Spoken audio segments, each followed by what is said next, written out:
Hi, this is Mia, part 2 of Friday morning. I didn't state that in the other video, but it is Friday the 15th of July, 2021. All my 2020 videos would be COVID. This guy's getting some light for him. Let me get out of here.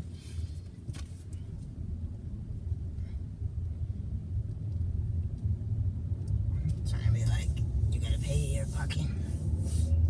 Like, I thought I'd go be a doctor so that I could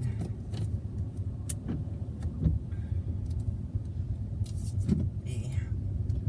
But somebody already talked to this fella. I was like, oh shoot, I see the same car every day in the same parking spot, and I see someone fishing and they're not using the right pass, so you have to pay more.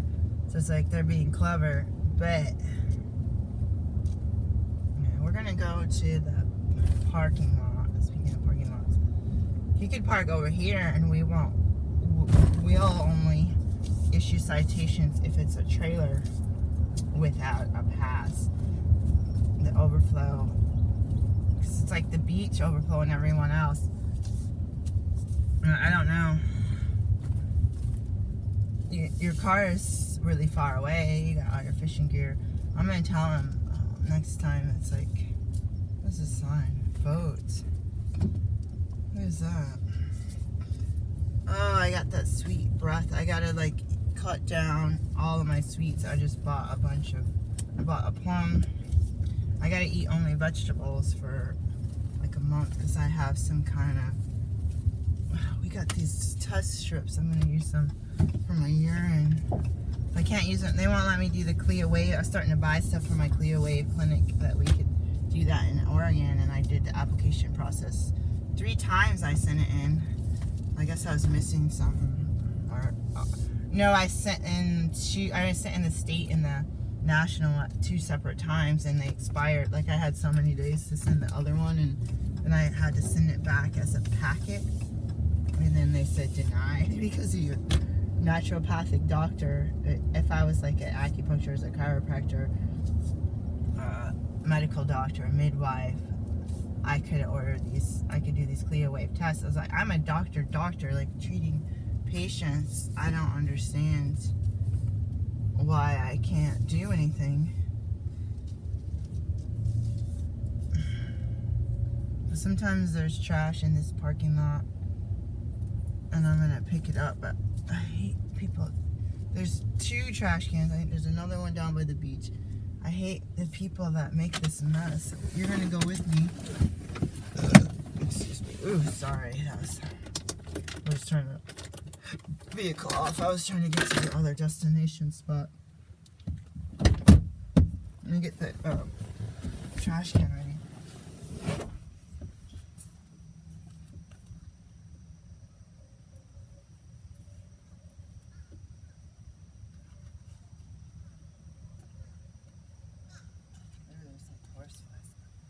I'm gonna come back and do this. There's horseflies out here. Seriously, I'm coming back. Alright. This is not my. There's a horse. I'm coming back. I'm going to my other destination. And I'm shutting.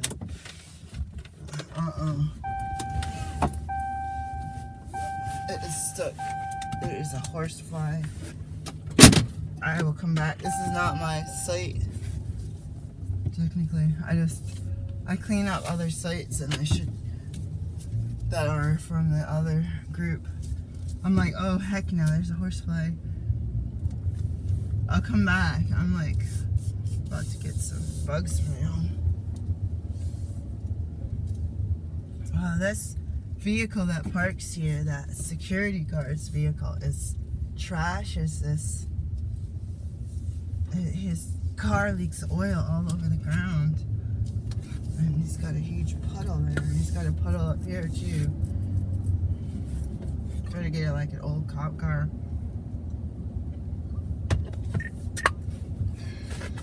Where's this? Hold on, I gotta pull over.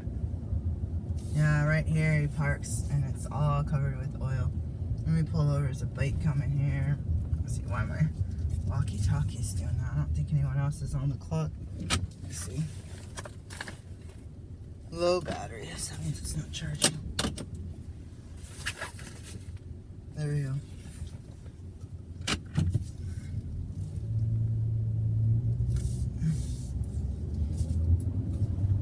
Alright, so we're talking about preps, and I share stuff about dating, about life, about struggles. I was crying in some videos because of my med school. I wasn't studying the right stuff as part of the problem. I was studying too much. In the first year's classes, you studied a broad medicine, diagnostic, and interviewing around patients. Mostly it's a lot of knowing how to diagnose so that you can treat. I think we did treatments, but knowing how to diagnose is your number one, because if you don't know what you're facing, how are you going to treat the patient? It's specific and broad. It's like holistic and specific. I was like scared of a bug. I was like, I'll come back. My bug's brown. Anyways, it's like, I was trying to study everything I could about every type of organ system. Musculoskeletal, I had all these books from the library, and I was getting just under passing scores and taking notes. And then I learned from tutors that you just need to read the notes right now. Like, read the notes. And then if there's, my best thing, I think, was reading the notes prior to class, which I rarely did. That is like magical for me. Like, read the notes prior to class, and then you'll have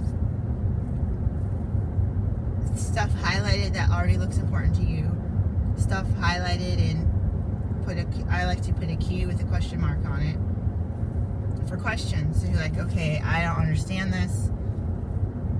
If you had a book at home, you can go flip through your textbooks and look it up, and ask the question. And you learn, what I learned the hard way in undergrad, or pre-med undergrad, was I studied so much that I figured, okay, some of this stuff's pretty easy, some of the stuff's pretty hard, I'm limited on time.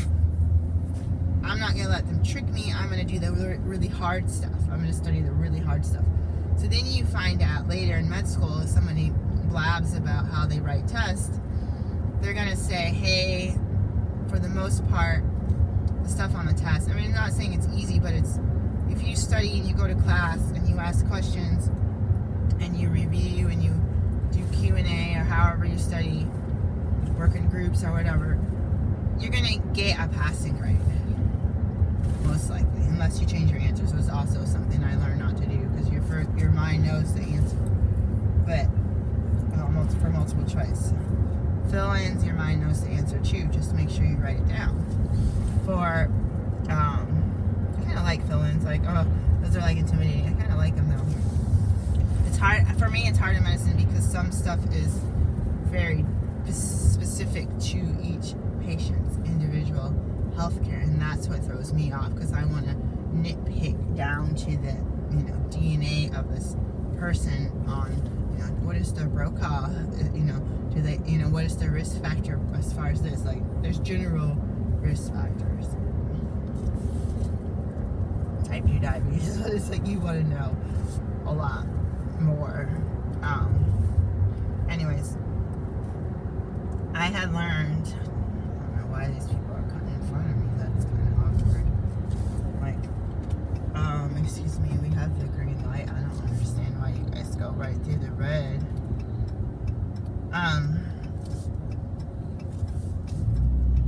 The teachers will say, I make the questions and I'll put like a couple, like literally like 2, maybe 4, like 2 hard questions. Okay? That to get like 95 to 100%, you need to get the easy ones right, 70%, 75% to 90-some%, and then get the harder questions right for those honor students that, really go above and beyond, are already naturally intelligent. So let them get honors, and everyone else gets their passing score. But then a lot of teachers will put even a couple other 1 or 2 extra credit questions that are worth like 1 point. So then that can bring your score up. If you're at a 69 because you were sick and you were, oh, I know that extra credit, you're going to get a 72, you know, that's good. Or I could push you into the honors score, maybe without getting honors, or getting you close, so next time you can get those honors questions. They might be worth more, might be worth 5 instead of 2 or 3. So then you would, this is not about prepping, and then you would find out that those questions are embedded, the extra credits are usually at the end. Sometimes it's about something like somebody had an extra credit and I don't remember the answer about what's the name of my horse or stuff like that, and you're just like, okay. If you went to class and you paid attention, a lot of times people skip class even with attendance. A lot of people cheated and had their friends sign them in. And what I think is, you miss medical school, I do not want to be yours fucking here. I don't want to be your patient because you skip. Like, yeah, you pass classes, but people would sit certain spots next to smart people, and I think they got their eyes on someone else's paper. What are you going to do when there's 200 people in a classroom that's all flat and someone's sitting in the back and you're the teacher up there looking at your Facebook? Like, you're not walking around, you know. You walk around back and forth. People that actually cheat are going to cheat when your back is turned or when you're on the other side. Like, you know what I mean? Because people would talk about that kind of stuff. And I was like, I'm not going to be here. But these people are doing really well. It's like, I'm not going to be your patient because I don't know what you... There's things that you just say, absolutely. They'll say, absolutely, do not do this because such and such at the hospital up the hill died because they did such and such wrong and blah, blah, blah, blah, blah. But, like, those are the days, every day you want to be hearing that stuff, what not to do. And anyways, like, in real case studies where it's not on the test, but they're going to be like, oh, most of my teachers were also doctors. Oh, such and such happened. So such and such, you know, and you're like, what?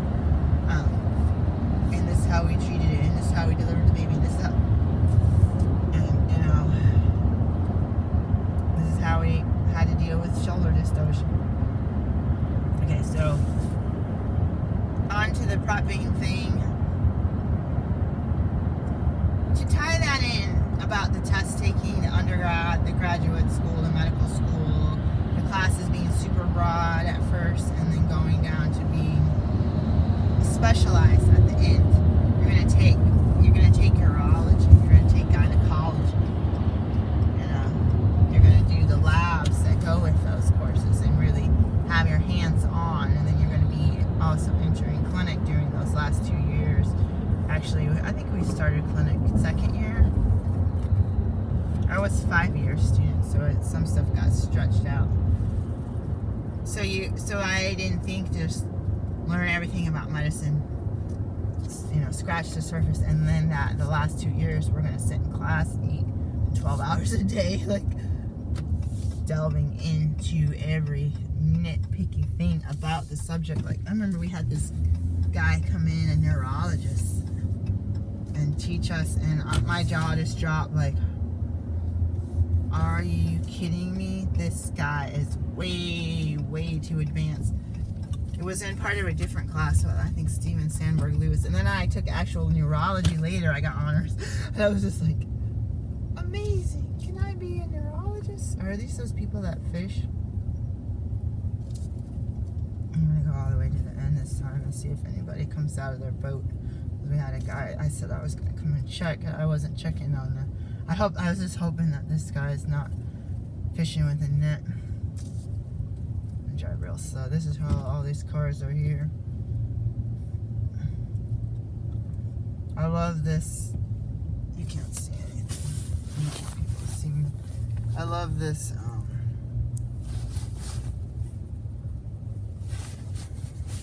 Let's put this up.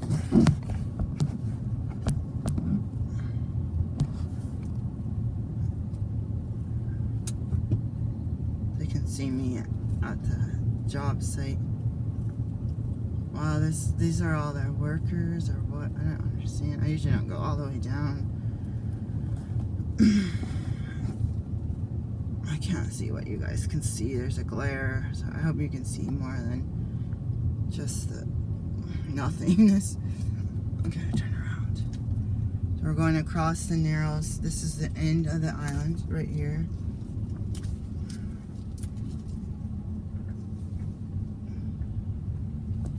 Let's see if you can see anything. It's the end of the... Make sure there's no tiny cars behind me. It took some getting used to when I came here, how close you are to the water. Just minding your business. Like, we drive through Minneapolis and the streets are all flooded and we had to walk like up and down. I'm like, what? Is this normal? It was like we got here at super high tide. Okay. One of these boats was supposed to be removed by a certain date.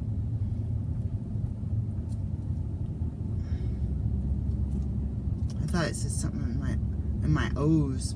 Some kids in the O's. I thought it said hose or something. I was just like, what? There's different people. There's blacks and whites that have owned these boats, mostly whites.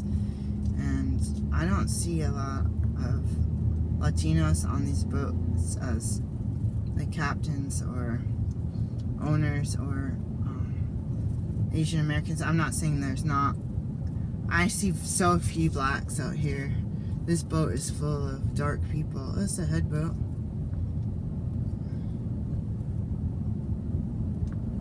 Which one is that? There's a headboat there. Aha! That's so cool. So 6:58. So I'm trying to get on a headboat. Fishing, my boyfriend said a rockfish fishing. You guys might. I'm gonna see if I can drive careful enough to keep you. Rockfish fishing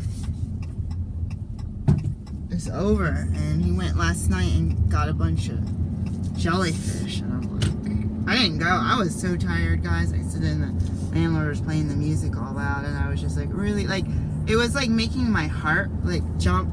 I don't know what. We went to a show a week ago in a loud venue. It got super loud at the end. I had earbuds in my wallet. Oh yeah, the buses that go. We're talking about these buses. I was with this new guy, young guy, and talking to people. These people are like, oh, where's the bus stop? It took us under here. I said, it's at the next one right across this little bridge that we're going on, because there's a big bridge up there. And the new guy's like, no, that's not it. And I was like, there's a bus stop there, and I see the buses. He's like, that's not it. And they're like, oh, it's such and such type of bus. He's like, oh yeah, you just go across that little bridge there, and you'll park in that parking lot. And I was just like, yeah, and you'll see the signs that say what bus it is. Just look, make sure you're seeing the right signs. But it's like, I'm black, and people will always look at the white person. It doesn't matter if they just started working a couple days ago and if they're super young, because I've been doing this.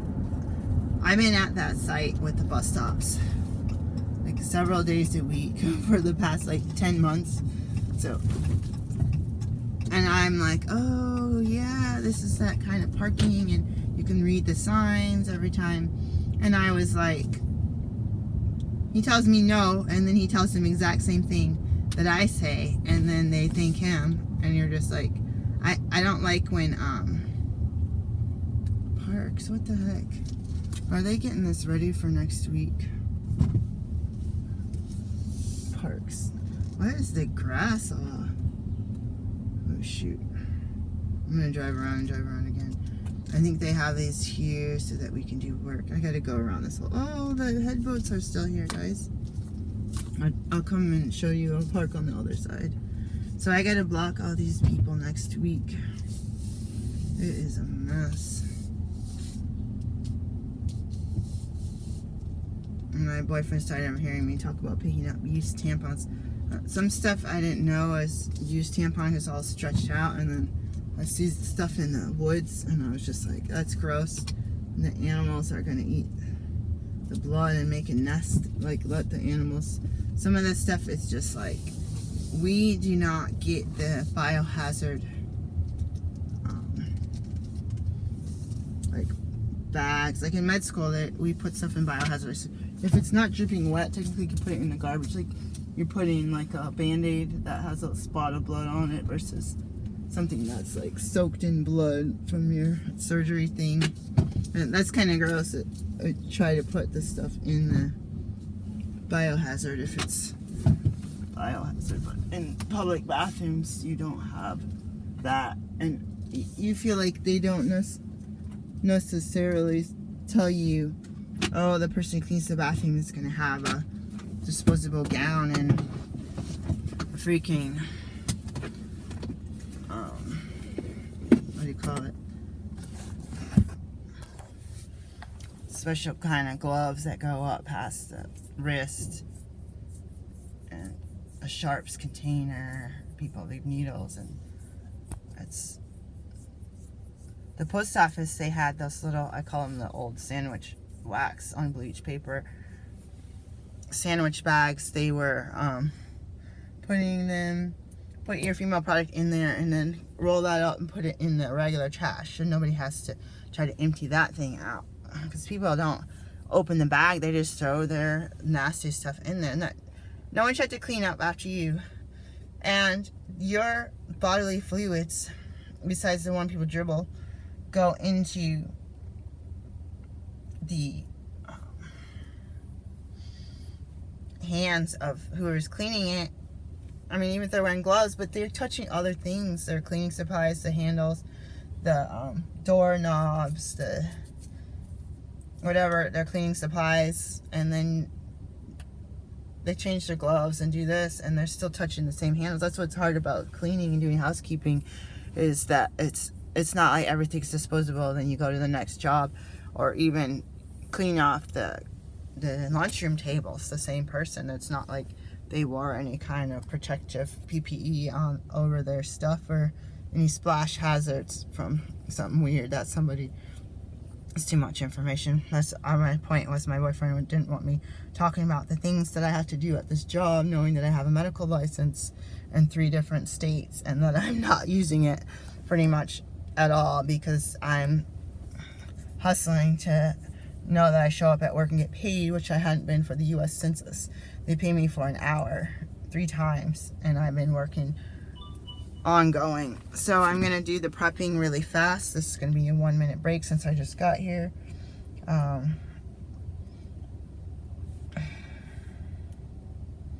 This guy was supposed to change. Oh, we need housing. So what do you do when you have your preps and you gotta move and you don't have a place to move but a tent and you have no land? What do you do if you also make income where you need electricity, you need to be clean, you need to wash your uniforms, you need to use your printers and all that stuff? What do you do? That's what I'm trying to figure out. Do you move into a hotel for a week? Is that going to be $400 or $500? There's a guy who checks up on.